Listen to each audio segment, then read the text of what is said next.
ಇದೆಲ್ಲದರ ನಡುವೆ ಸರ್ಕಾರದ ವಿರುದ್ಧ ವಿಪಕ್ಷಗಳಿಗೆ ಸಿಕ್ತು ಮತ್ತೊಂದು ಅಸ್ತ್ರ. ನಾಳೆ ಸದನದಲ್ಲಿ ಹನೂರು ಎನ್ಕೌಂಟರ್ ಸದ್ದು ಮಾಡೋದು ಗ್ಯಾರಂಟಿ. ಎನ್ಕೌಂಟರ್ ವಿಷಯವನ್ನ ಪ್ರಸ್ತಾಪ ಮಾಡೋದಕ್ಕೆ ವಿಪಕ್ಷಗಳು ಸಜ್ಜಾಗಿದ್ದಾವೆ. ವಿಧಾನಸಭೆ, ವಿಧಾನ ಪರಿಷತ್ ಎರಡೂ ಸದನದಲ್ಲಿ ತರಾಟೆಗೆ ತೆಗೆದುಕೊಳ್ಳೋದಕ್ಕೆ ತಯಾರಿ ಮಾಡ್ಕೊಳ್ತಾ ಇದ್ದಾರೆ. ಇದು ನಕಲಿ ಎನ್ಕೌಂಟರ್ ಅಂತ ಬಿಜೆಪಿ ನಾಯಕರು ಹೇಳ್ತಾ ಇದ್ದಾರೆ. ಎನ್ಕೌಂಟರ್ ಕುರಿತು ಎಸಿ ತನಿಖೆಗೆ ಬಿಜೆಪಿ ತೀವ್ರ ವಿರೋಧವನ್ನ ವ್ಯಕ್ತಪಡಿಸ್ತಾ ಇದೆ. ನಕಲಿ ಎನ್ಕೌಂಟರ್ ವಿಚಾರಕ್ಕೆ ಸಂಬಂಧಪಟ್ಟಂತೆ ಇದೇ ವಿಚಾರವನ್ನ ಪ್ರಮುಖ ಅಸ್ತ್ರವಾಗಿ ಬಳಸಿಕೊಳ್ಳೋದಕ್ಕೆ ವಿಪಕ್ಷಗಳು ಸಜ್ಜಾಗಿದ್ದಾವೆ.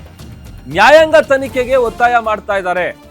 ಹಾಗಾಗಿ ಸರ್ಕಾರದ ವಿರುದ್ಧ ಈಗ ಆಲ್ರೆಡಿ ಸಾಕಷ್ಟು ಅಸ್ತ್ರಗಳನ್ನ ಬಳಸೋದಕ್ಕೆ ವಿಪಕ್ಷಗಳು ಮುಂದಾಗಿದ್ದಾವೆ. ಅದಕ್ಕೆ ಈಗ ಹೊಸ ಸೇರ್ಪಡೆ ಈ ವಿಚಾರ. ಯಾಕೆ ಅಂತಂದ್ರೆ ಈ ವಿಚಾರದಲ್ಲಿ ಸಾಕಷ್ಟು ಗೊಂದಲಗಳಿದೆ. ಸರ್ಕಾರ ಕೂಡ ಇದಕ್ಕೆ ಸಂಬಂಧಪಟ್ಟಂತೆ ಮುಖ್ಯಮಂತ್ರಿಗಳಾಗಿರ್ಬೋದು ಅಥವಾ ಉಸ್ತುವಾರಿ ಸಚಿವರಾಗಿರ್ಬೋದು ಅವ್ರು ಕೊಡ್ತಾ ಇರುವಂತಹ ಹೇಳಿಕೆಗಳು ಯಾವುದು ಕೂಡ ಒಂದಕ್ಕೊಂದು ತಾಳೆ ಆಗ್ತಾ ಇಲ್ಲ. ಏನ್ ನಡೆದಿದೆ ಎಕ್ಸಾಕ್ಟ್ಲಿ ಅನ್ನುವಂಥದ್ದು ಇಲ್ಲಿವರೆಗೂ ಕೂಡ ಯಾವ ಅಧಿಕಾರಿಗಳಿಗೂ ಕೂಡ ಇದ್ರ ಬಗ್ಗೆ ಗೊತ್ತಿಲ್ಲ. ಹಾಗಾಗಿ ಇದು ಅಸಲಿ ಎನ್ಕೌಂಟರ ಅಥವಾ ನಕಲಿ ಎನ್ಕೌಂಟರ, ಎಕ್ಸಾಕ್ಟ್ ಆಗಿ ಅಲ್ಲಿ ಏನ್ ನಡೆದಿದೆ ಇದೇ ವಿಚಾರವನ್ನ ಪ್ರಸ್ತಾಪ ಮಾಡೋದಕ್ಕೆ ವಿಪಕ್ಷಗಳು ಈಗ ಸಜ್ಜಾಗಿದ್ದಾವೆ.